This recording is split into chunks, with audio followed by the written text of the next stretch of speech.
Congressional Testimony, Reexamining the Economic Costs of Debt by L. Randall Wray.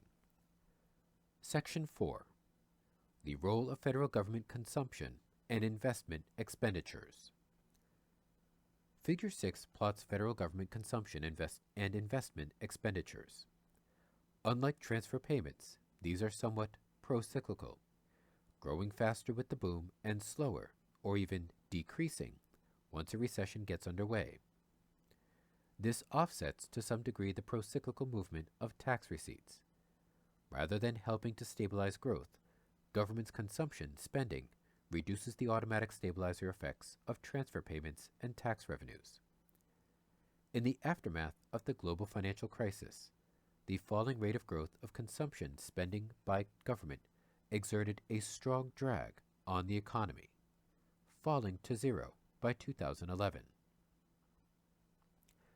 Even when the government provides discretionary stimulus, it is often in the form of tax cuts, rather than spending increases.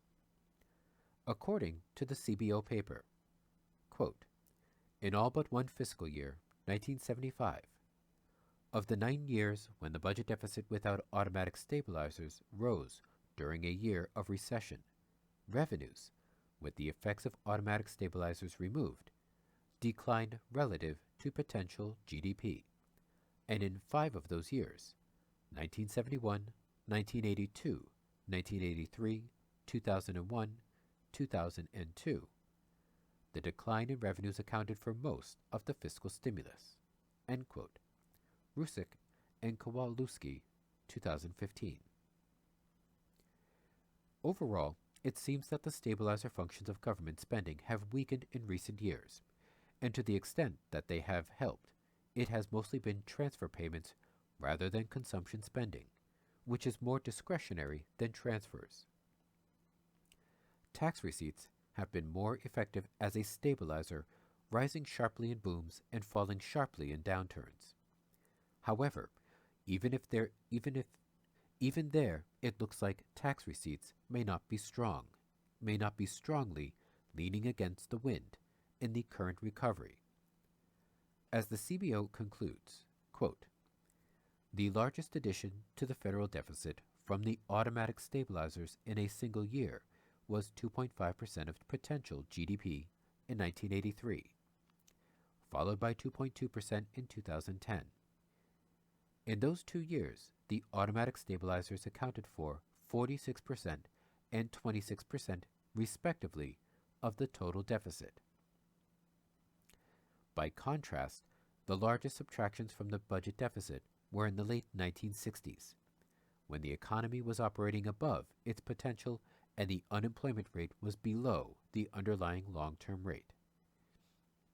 The automatic stabilizers subtracted the most, 1.4% of potential GDP from the budget deficit in 1966, followed closely by the effect of 1967, 1.3% of potential GDP. End quote. Rusick and Kowalewski, 2015. In conclusion, the weakening of the counter-cyclical movement on the spending side has played the biggest role in reducing the automatic stabilizers, although in recent years tax revenues have failed to move as much as they used to in expansions. As a result, deficits increase sharply in recession but do not fall as sharply in expansion. It is possible that changes on both the spending and the taxing side made during the administration of President Trump have further weakened the automatic stabilizers. On the spending side, there might be less stimulus in the next recession.